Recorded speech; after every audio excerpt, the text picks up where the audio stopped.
الحمد لله رب العالمين. اللهم ربنا لك الحمد كما ينبغي لجلال وجهك وعظيم سلطانك. سبحانك لا علم لنا إلا ما علمتنا إنك أنت العليم الحكيم. رب زدني علما، رب اشرح لي صدري ويسر لي أمري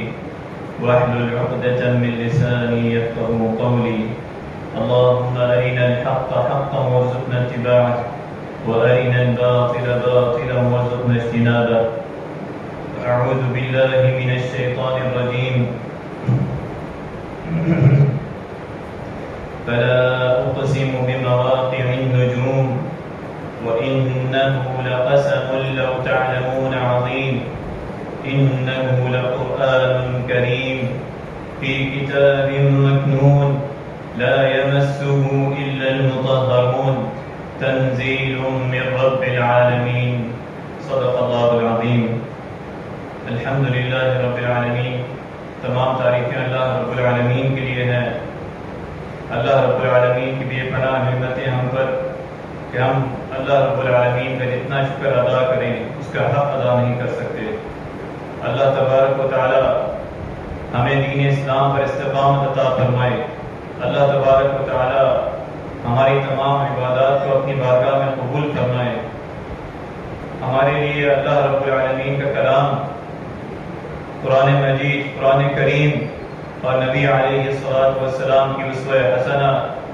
دنیا و آخرت کی کامیابی کا ذریعہ ہے. اللہ تبارک و تعالی نے آنے والے قیامت تک کے انسانوں کے لیے اپنے کلام میں، جو کہ اپنے فرشتے حضرت جبرائیل علیہ السلام کے ذریعے نبی کریم صلی اللہ علیہ وسلم پر نازل کیا، یہ مبارک کتاب، یہ کلام اللہ، یہ اللہ رب العالمین کا کلام ہے.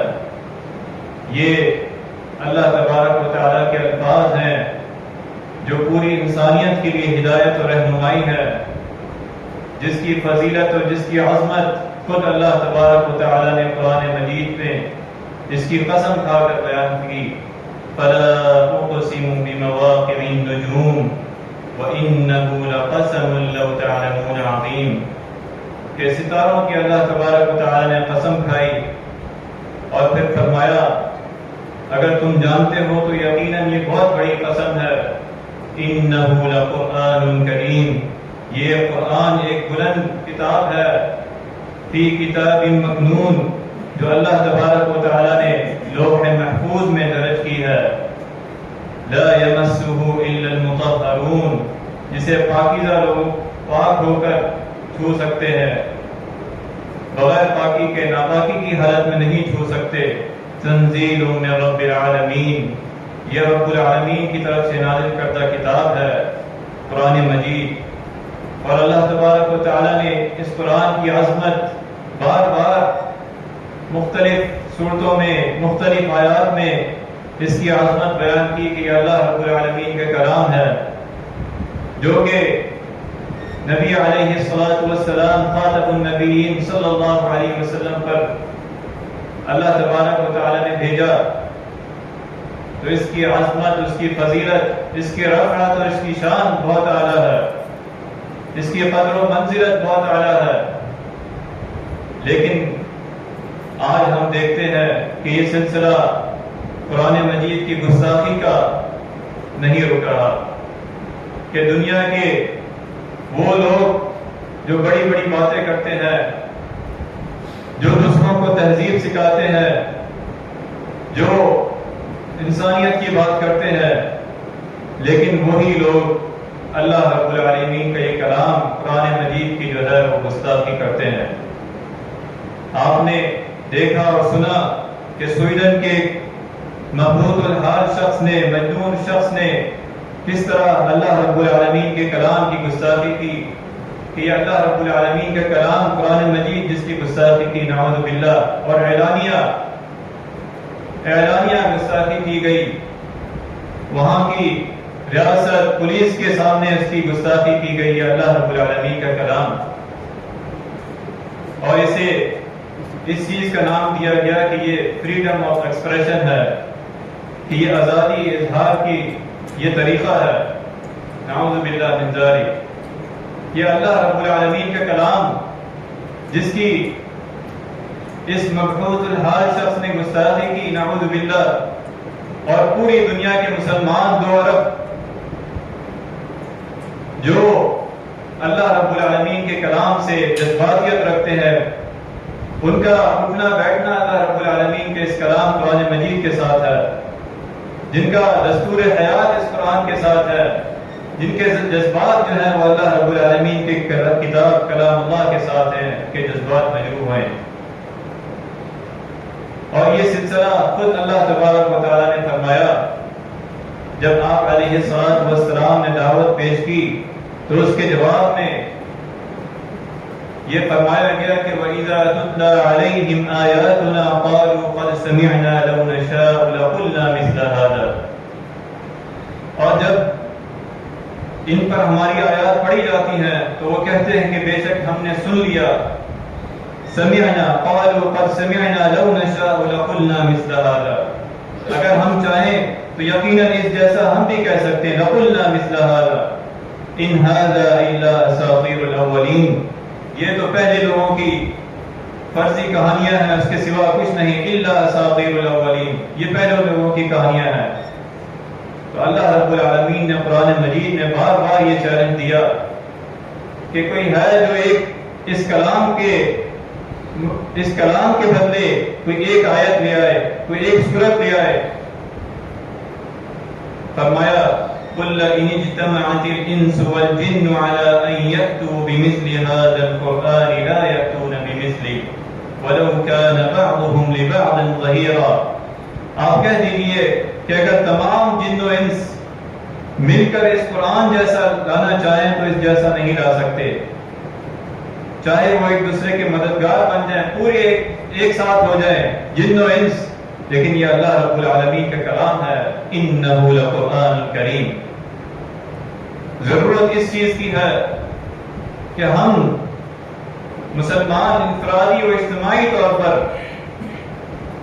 ہم اور ہمارے حکمران اور مسلم امہ، ہمارا رویہ کیا ہونا چاہیے اس موقع پر، کہ اللہ رب العالمین کے کلام کے ساتھ ہمارا وہ تعلق ہے جو تعلق ہونا چاہیے۔ اللہ رب العالمین نے جو ہمیں ضابطہ حیات بتایا ہے، یہ کتاب مبین ہمارے لیے نازل کی ہے،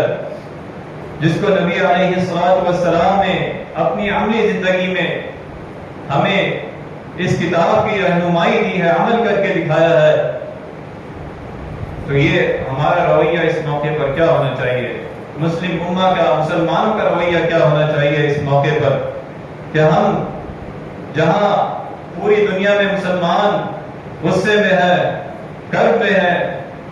کہ اللہ رب العالمین کا کلام جس سے ہم محبت کرتے ہیں، جس کو ہم صبح شام پڑھتے ہیں، اس کا جینا، اس کا مرنا ہمارا اللہ رب العالمین کے کلام قرآن مجید اور نبی علیہ السلام کے اسوہ حسنہ کے ساتھ ہے۔ تو جب اس پر کوئی بات کی جائے گی، اس پر کوئی حرف آئے گا، تو پوری دنیا کے مسلمان کے جذبات بھی مجروح ہوں گے۔ اور جہاں اس موقع پر ہمارا کیا رویہ ہونا چاہیے کہ ہم اللہ رب العالمین کے ساتھ ہمارا تعلق کیا ہے، ہم اپنی زندگی پر نظر ڈالیں بحیثیت مسلمان، اور ہمارا تعلق قرآن کے ساتھ کیا ہے۔ انہ لقرآن کریم، کہ اللہ رب العالمین کا کلام ہے جو یہ سیدھا راستہ دکھاتا ہے۔ اللہ تبارک و تعالی نے فرمایا ان ھذا القرآن یہدی للتی ہی اقوم ویبشر المؤمنین الذین یعملون الصالحات ان لهم اجرا کبیرا، یقیناً یہ قرآن وہ راستہ دکھاتا ہے جو بہت سیدھا، اور بشارت دیتا ہے مومنین کو، عمل کرنے والوں کو، اطاعت کرنے والوں کو، کہ ان کے لیے خوشخبری ہے کہ ان کے رب کے ہاں ان کے لیے بہت بڑا اجر ہے، ان لهم اجرا کبیرا۔ پھر اللہ تبارک و تعالی نے فرمایا اس کی عظمت، اس کی رفعت، اس کی شان بیان کی، قد جاءکم من اللہ نور وکتاب مبین یہدی بہ اللہ من اتبع رضوانہ سبل السلام ویخرجهم من الظلمات الى النور بإذنہ ویہدیہم الى صراط مستقیم۔ تمہارے پاس اللہ کی طرف سے نور اور ایک واضح کتاب آ چکی ہے جس کے ذریعے تم اللہ تبارک و تعالیٰ نے ان لوگوں کو سلامتی کی راہیں دکھائی جو اس کو پکڑ لیتے ہیں، جو اس کو تھامتے ہیں، جو اس پر عمل کرتے ہیں اور جو اس کی اتباع کرتے ہیں، وہ یہ کتاب انہیں اندھیروں سے نکال کر روشنی کی طرف لے جاتی ہے، صراط مستقیم کی طرف لے جاتی ہے، رہنمائی کرتی ہے۔ تو یہ اللہ رب العالمین کا کلام ہے، ذالک الکتاب لا ریب فیہ ھدی للمتقین۔ یہ کتاب، یہ قرآن مجید، اس میں کوئی شک نہیں، یہ ہدایت ہے۔ جو اس پر غور و فکر کرے، جو اس ہدایت کا طلبگار ہو، اللہ رب العالمین کا یہ کلام، یہ عظمت کہ وہ دنیا میں بھی اس کے لیے رفعت ہے، شان ہے، اور آخرت میں بھی حامل قرآن کے لیے اللہ تبارک و تعالیٰ کے ہاں بے پناہ اجر ہے۔ خالی اس کی تلاوت کے بارے میں اللہ تبارک و تعالیٰ نے جو فضیلت آپ علیہ السلام نے بیان کی، من قرأ حرفا من کتاب اللہ فلہ بہ حسنہ والحسنة بعشر أمثالها لا أقول ألف لام ميم حرف ولكن ألف حرف ولام حرف وميم حرف۔ جو آدمی اللہ تبارک و تعالیٰ کی کتاب قرآن مجید کا ایک حرف پڑھتا ہے اسے ایک نیکی ملتی ہے، اور ایک نیکی ان جیسی 10 نیکیوں کے برابر ہے۔ پھر فرمایا کہ الف لام میم یہ ایک حرف نہیں بلکہ 3 حروف ہیں، اور ہر حرف کے بدلے جو ہے اسے 10 نیکیاں ملتی ہیں۔ یہ اللہ رب العالمین کا کلام جس کی صرف تلاوت کی اتنی فضیلت ہے کہ وہ صبح کرے، شام کرے، ہر نماز میں وہ اس کی تلاوت کر رہا ہے، اور اللہ رب العالمین کا محبوب کلام ہے۔ سب سے پہلے ہم ایمان لاتے ہیں، اس کے بعد قرآن مجید کی تلاوت، جس کے بارے میں آپ علیہ السلام نے فرمایا مزید اقرأوا القرآن فإنه يأتي يوم القيامة شفيعا لأصحابه، کہ تم قرآن پڑھتے رہو، کہ قرآن اپنے پڑھنے والوں کے لیے، اس کو سمجھنے والوں کے لیے، اس پر عمل کرنے والوں کے لیے روز قیامت جو ہے وہ شفاعت کرے گا۔ یہ اللہ رب العالمین کا کلام دنیا میں بھی انسان کا ساتھی ہے، دنیا میں بھی ان قوموں کا، ان افراد کا ساتھی ہے جو اسے تھام لیتی ہیں، اور آخرت میں بھی جب تک یہ جنت میں نہیں پہنچائے گا صاحب قرآن کو، تب تک یہ اللہ رب العالمین کے سفارش کرے گا۔ فَإِنَّهُ يَأْتِي يَوْمَ الْقِيَامَةِ شَفِيعًا لِأَصْحَابِهِ۔ پھر آپ علیہ السلام نے تلاوت کے حوالے سے مزید فرمایا، لَا تَجْعَلُوا بُيُوتَكُمْ مَقَابِرَ إِنَّ الشَّيْطَانَ يَنْفِرُ مِنَ الْبَيْتِ الَّذِي تَقْرَأُ فِيهِ سُورَةَ الْبَقَرَةِ، کہ تم اپنے گھروں کو قبرستان نہ بناؤ، کہ بے شک شیطان اس گھر سے بھاگ جاتا ہے جس میں سورۃ البقرہ کی تلاوت کی گئی ہو۔ اور بہترین لوگ ہیں، بہترین وہ بندہ ہے، وہ شخص ہے، وہ قوم ہے جو اپنا رشتہ قرآن کے ساتھ تعلق جوڑ لیتی ہے، قرآن کو تھام لیتی ہے۔ فرمایا خیرکم من تعلم القرآن وعلمہ، کہ تم میں سے بہترین شخص وہ ہے جو قرآن سیکھے اور سکھائے۔ اس کرۂ ارض پر، اس پوری کائنات میں وہ لوگ جو اللہ رب العالمین کے اس کلام کو تھام لے وہ بہترین ہے۔ آپ علیہ السلام نے فرمایا ان اللہ یرفع بهذا الکتاب اقواما ویضع به آخرین، کہ بے شک اللہ تبارک و تعالی اس کتاب کے ذریعے کچھ لوگوں کو بلندیاں نصیب کرے گا، عروج دے گا، کہ وہ لوگ جو اس کتاب کو تھام لیتے ہیں، اس کو اپنا دستور بنا لیتے ہیں، اپنی زندگی کا اوڑھنا بچھونا بنا لیتے ہیں، اللہ تبارک و تعالی دنیا کی زندگی میں بھی انہیں تھام لے گا، انہیں بلندیاں عطا کرے گا۔ وَيَضَعُ بِهِ آخَرِينَ، اور کچھ لوگوں کو نیچا کر دے گا جو اس قرآن کو پیچھے چھوڑ دیتے ہیں، جو اس قرآن کی نافرمانی کرتے ہیں۔ آج اس گستاخ نے، ملعون نے قرآن مجید کے حصے کی گستاخی کی، لیکن ہمارا رویہ اور پوری دنیا کے مسلمانوں کا رویہ کیا ہونا چاہیے کہ ہم قرآن سے اپنا تعلق مضبوط کریں، تلاوت قرآن سے اپنا تعلق مضبوط کریں۔ حضرت انس رضی اللہ عنہ بیان کرتے ہیں کہ نبی کریم صلی اللہ علیہ وسلم نے فرمایا ان للہ اہلین من الناس، بے شک لوگوں میں سے کچھ لوگ اللہ تبارک و تعالیٰ کے خاص بندے ہیں، وہ اللہ تبارک و تعالیٰ کے وہ بندے، فرمایا ہم اہل القرآن اہل اللہ و خاصتہ، وہ قرآن پڑھنے والے، اس پر عمل کرنے والے اللہ تبارک و تعالیٰ کے دوست ہیں، اس کے خاص بندے ہیں۔ اللہ تبارک و تعالیٰ کی یہ قرآن، اس کی تلاوت، اس کا حفظ، اس کے بارے میں بشارت دی کہ روز قیامت فرمایا جائے گا یقال لصاحب القرآن اقرأ وارتقی ورتل کما كنت ترتل فی الدنیا فإن منزلتك عند آخر آیت تقرأها، کہ صاحب قرآن حافظ قرآن اور عمل کرنے والے اس شخص سے اللہ تبارک و تعالی مخاطب ہوگا اور فرمایا جائے گا کہ پڑھتا جا اور اپنی منزلیں ترتیل کے ساتھ، جس طرح تو دنیا میں اس کی تلاوت کرتا تھا، دنیا میں اس پر غور و فکر کرتا تھا، تدبر کے ساتھ اس پر تھاما ہوا تھا، اسی طرح آج تیری منزل وہ ہوگی جہاں تم آخری آیت تلاوت کرو گے من الجنۃ والناس۔ اور پھر فرمایا علیہ الصلوۃ والسلام نے کہ جو بندہ قرآن مجید کا ماہر ہو، اس کی تلاوت کرتا ہو، اور وہ بندہ اللہ تبارک و تعالیٰ کا، اس کے فرشتوں کا ساتھ ہوگا۔ لیکن جو بندہ اٹک کے پڑھتا ہے، کوشش کرتا ہے اور اسے تکلیف ہوتی ہے، اللہ تبارک و تعالیٰ اس پر اس کو دوہرا اجر عطا فرماتے ہیں۔ اس کی تلاوت میں وہ کوشش کرتا ہے، ایک تلاوت قرآن کا اجر ہے، دوسرا اس کی تلاوت کے لیے کوشش کرتا ہے، اس کی اصلاح کرنے کی کوشش کرتا ہے۔ اللہ رب العالمین نے جس طرح یہ قرآن نازل کیا ہے، اس طرح اس کی تلاوت کرنے کی کوشش کرتا ہے، اللہ تبارک و تعالیٰ اسے دوہرا اجر دیتے ہیں۔ اس کے بعد اس قرآن مجید کا جو ہم پر قرآن مجید کا جو حق ہے، اس کی تلاوت کے ساتھ ساتھ کہ ہم اس پر جو ہے غور و فکر کریں، تدبر کریں کہ اللہ رب العالمین کا جو کلام ہے، اللہ تبارک و تعالیٰ بار بار فرماتے ہیں افلا يتدبرون القرآن ام على قلوب اقفالها، کیا وہ قرآن میں غور و فکر نہیں کرتے یا ان کے دلوں میں تالے پڑ گئے ہیں؟ کتاب انزلناه الیک مبارک لیدبروا آیاته وليتذکر اولو الالباب، یہ بابرکت کتاب جسے ہم نے آپ کی طرف نازل کیا، اس کی آیتوں میں غور و فکر کریں اور عقل مندوں کے لیے اس میں نصیحت ہے۔ ذالک الکتاب لا ریب فیہ ھدی للمتقین، کہ اس میں غور و فکر کرنا اس کی دنیا کی زندگی، اس کی اپنی زندگی اور اس کی آخرت کی زندگی کی کامیابی کا راستہ ہے۔ قرآن مجید بار بار اس چیز کی دعوت دیتا ہے اپنے ماننے والوں کو اور پوری انسانوں کو۔ یا ایھا الناس، اللہ تبارک و تعالیٰ نے مخاطب کر کے فرمایا پوری انسانیت کو، قد جاءکم من اللہ نور وکتاب مبین۔ اللہ تبارک و تعالیٰ خصوصاً اپنے ماننے والوں کو بار بار اس میں غور و فکر کی دعوت دیتے ہیں کہ یہ قرآن پڑھ کے تو دیکھو، اٹھا کے تو دیکھو، وَلَقَدْ يَسَّرْنَا الْقُرْآنَ لِلذِّكْرِ فَهَلْ مِن مُدَّكِرٍ، اور اس کو سمجھو، اس میں تمہاری کامیابی ہے۔ قرآن مجید کو تھام لو، اس میں تمہاری پوری قوم کی، پوری امت کی کامیابی ہے۔ آپ حضرات نے سنا کہ صحابہ کرام رضی اللہ عنہم اجمعین نے کس طرح قرآن مجید کو سمجھا،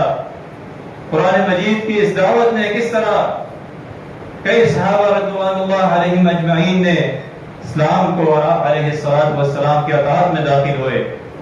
حضرت عمر بن خطاب رضی اللہ عنہ کا واقعہ آتا ہے کہ جو آپ اسلام کے بہت بڑے دشمن تھے، حتیٰ کہ ایک مرتبہ نعوذ باللہ رسول اللہ صلی اللہ علیہ وسلم کے قتل کے ارادے سے نکلتے ہیں، راستے میں نعیم بن عبداللہ سے ملاقات ہوئی اور فرمایا کہ اپنے گھر کا تو حال دیکھ لو، کہ تمہیں اس سے زیادہ تعجب ہوگا کہ تم اپنے گھر کا حال تو دیکھ لو کہ تمہارے گھر میں تمہاری بہن اور بہنوئی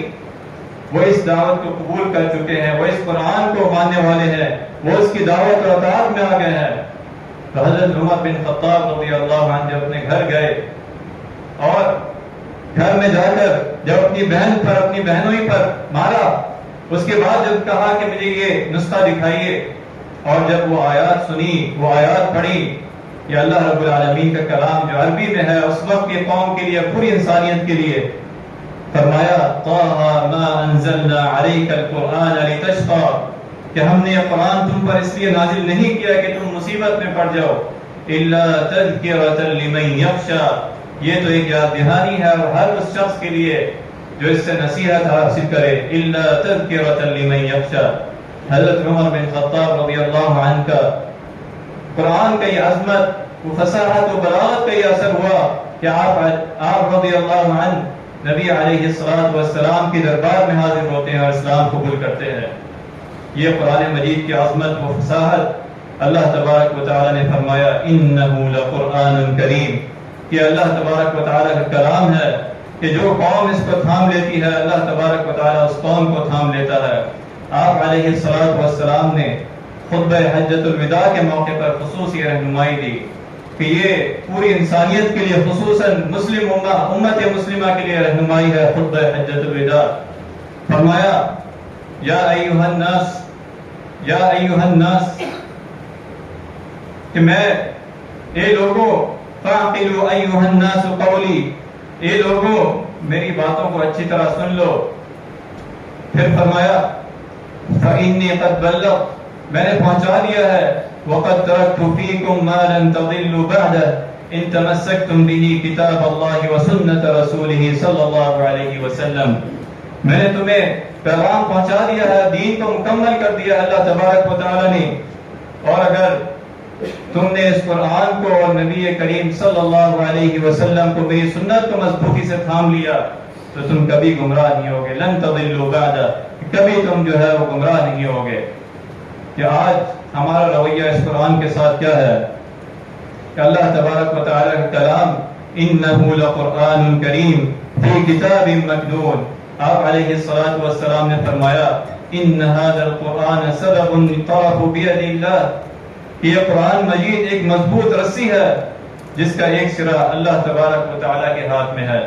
پھر فرمایا وَطَرَفُهُ بِأَيْدِيكُمْ فَتَمَسَّكُوا فَإِنَّكُمْ لَن تَهْلِكُوا وَلَن تَضِلُّوا بَعْدَهُ أَبَدًا، اور دوسرا سرا تمہارے ہاتھ میں ہے، تمہارے ہاتھوں میں ہے دوسرا سرا، تم اسے مضبوطی سے پکڑ لو تو کبھی اس کے بعد ہلاک نہ ہوگے، کبھی گمراہ نہ ہوگے. یہ تمہارے لیے رہنمائی ہے، دنیا و آخرت کی کامیابی اس قرآن میں رکھی ہے. تو اس موقع پر ہمارا اور مسلم امہ کا، جہاں اس موقع پر قرآن مجید کی جو گستاخی ہوئی ہے کہ پوری دنیا کے مسلمان غصے میں ہے، کرب میں ہے، لیکن ہمارا رویہ کیا ہے، کہ ہمارا تعلق کیا ہے قرآن مجید کے ساتھ، اس کی تلاوت کے ساتھ اور اس کو غور و فکر تدبر کے ساتھ ہمارا تعلق کیا ہے کہ واقعی میں ہم اس قرآن کی فرما بردار و اطاعت والے بندے ہیں. اس قرآن کو ہم نے تھام لیا ہے، اس کی تلاوت کرتے ہیں، یا تلاوت ایسے کرتے ہیں یا اس پر غور و فکر نہیں کرتے. کہیں ایسا نہ ہو کہ روز قیامت اللہ تبارک و تعالیٰ کے رسول اللہ صلی اللہ علیہ وسلم فرمائے وقال الرسول یا رب ان قوم اتخذوا هذا القرآن مہجورا، کہ اور رسول صلی اللہ علیہ وسلم کہیں گے اے میرے رب، بے شک میری قوم نے اس قرآن کو چھوڑ رکھا تھا، اس شخص نے، ملعون نے گستاخی کی اللہ رب العالمین کے کلام نے، اور ہم نے اس کو مذمت کیا، ہم نے غصے میں آئے. لیکن اللہ تبارک و تعالیٰ روز محشر، روز قیامت، کہ ہمارا رویہ اس قرآن کے ساتھ کیا تھا، اس موقع پر اس کی یاد دہانی ضروری ہے کہ کیا واقعی میں ہم حامل قرآن ہیں، واقعی میں ہم اللہ رب العالمین کا قرآن کو ماننے والے ہیں، اس کو پڑھنے والے ہیں، یا اس طرح پڑھنے والے ہیں کہ وہ ہمارے اوپر سے گزرتا ہے. ہم اللہ تبارک و تعالیٰ کے کلام کو تھام لیں، اللہ تبارک و تعالیٰ ہمارے کلام کو، اللہ تبارک و تعالیٰ ہمارے حالات بدل دے گا، اللہ تبارک و تعالیٰ ہمیں تھام لے گا. اللہ تبارک و تعالیٰ سے دعا ہے کہ جو اعمال ہم نے سنے ہیں اس پر عمل کرنے کی توفیق عطا فرمائے. اللہ تبارک و تعالیٰ حقیقی معنوں میں قرآن مجید کی عظمت و فصاحت و رفعت و شان ہمیں نصیب فرمائے، اس کا فہم و تدبر ہمیں نصیب فرمائے. اللہ تبارک و تعالی ہماری زندگی کو نبی کریم صلی اللہ علیہ وسلم کے اسوہ حسنہ کے مطابق بنا دے.